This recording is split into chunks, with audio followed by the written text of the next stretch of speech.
Salutations, respected viewers. This is George from Ireland, continuing my introduction to common law. So the foundations of a law degree, they overlap very considerably with history and politics. And that's what some law undergraduates find dispiriting in some cases, saying, but what? This is history and politics. We're not at school. We've done that. But people have to just make sure that the undergraduates do have a solid grounding in this. You can't build on foundations which are not firm. Anyway, one of the principles of law, public law, I suppose, is collective cabinet responsibility. So we know the cabinet is the executive, and certainly in England, the cabinet are also part of the legislature. So collective cabinet responsibility means that all cabinet ministers must take responsibility for governmental policy in general, not just policy in their departmental area. And they must publicly advocate for government policy, even if they privately disagree. If they find that unconscionable, then they must resign. And there have been a few principled resignations. Boris Johnson would at least claim his resignation a couple of months ago was on point of principle. However, collective cabinet responsibility has twice been suspended in the United Kingdom. In 1975, there was a referendum on the UK remaining in the European Economic Community, the EEC, which later metamorphosed into the European Union.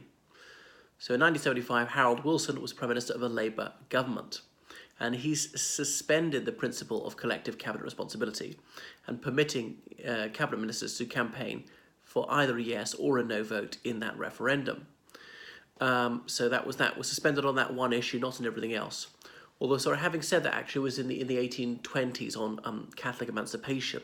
The Earl of Liverpool, being Prime Minister, he also held that principle to be in abeyance on that single question. And again in 2016, in the referendum on continued membership of the European Union, David Cameron, then being Prime Minister, he suspended collective cabinet responsibility on that issue, and so allowing cabinet ministers to campaign either for or against leaving the European Union. I should point out that the Prime Minister's official title is also First Lord of the Treasury. So in around 1910, the Prime Minister, that title was made official as such. And that's another thing, is that we sometimes use these informal titles rather than the proper ones, but as we're talking about law, we should try and get it right. Then civil servants, well, civil servants are anonymous, as in usually their names are not given out to the public, he or she is working on this and that. We do know the names of the heads of department, and they are neutral.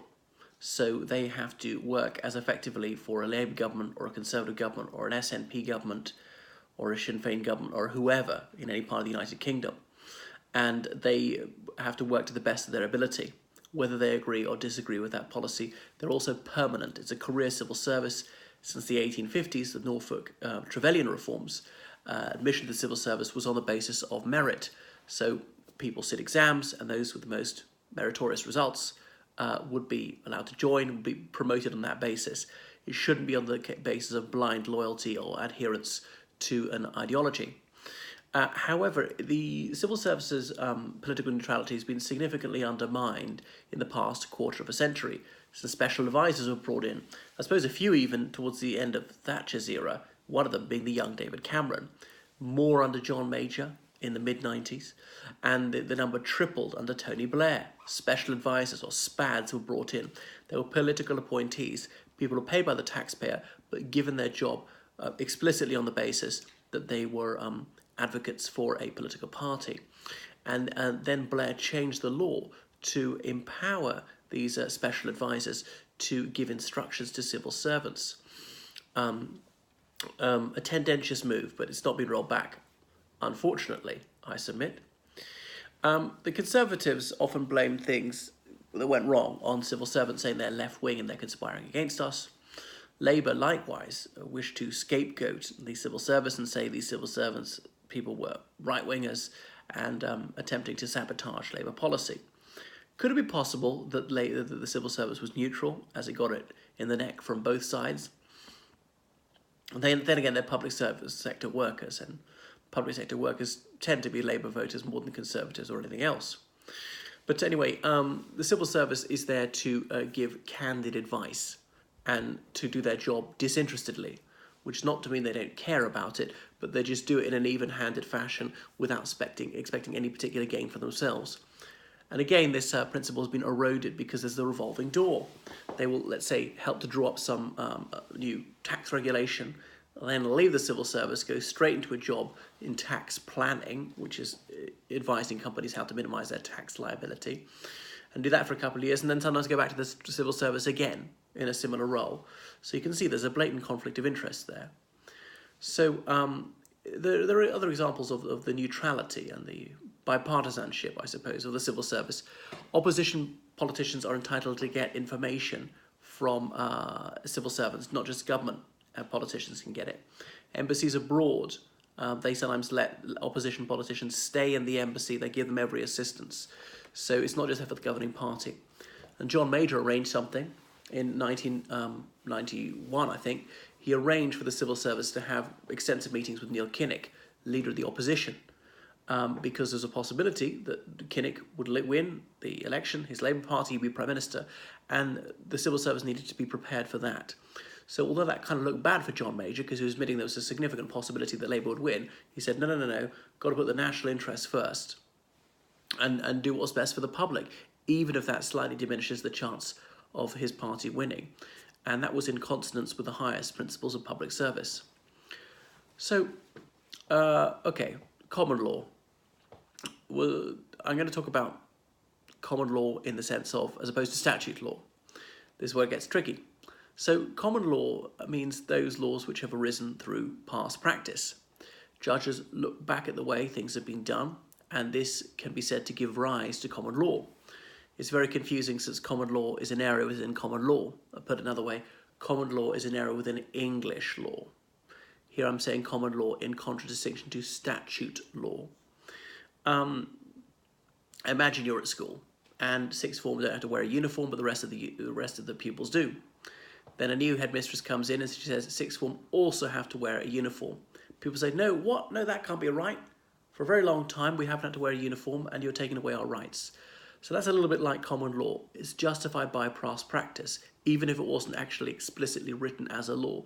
People feel that they have certain rights because this is the way things have been done for a very long time. There's the way rights of way work across the field. Since time immemorial, people have walked across this field and you can see the path carved out by their footsteps. And so we are allowed to walk across it even if it's private property. And that really does get into law. We'll come on to the law of property at some point in the future. So in the broader sense, common law is sometimes called English law because other systems of jurisprudence don't rely on informality and past practice so much. Okay, but when I say common law as in English law, you can see this in countries outside of England, of course. In the Middle Ages, English law was rigid and it stuck exactly to what was in the statute books. The Normans had come in 1066 and brought with them a more Roman law notion of things, weren't very respectful of Anglo-Saxon law, well, that was to make a comeback. So sometimes there was no statute that covered a particular situation. So judges believed that their hands were tied.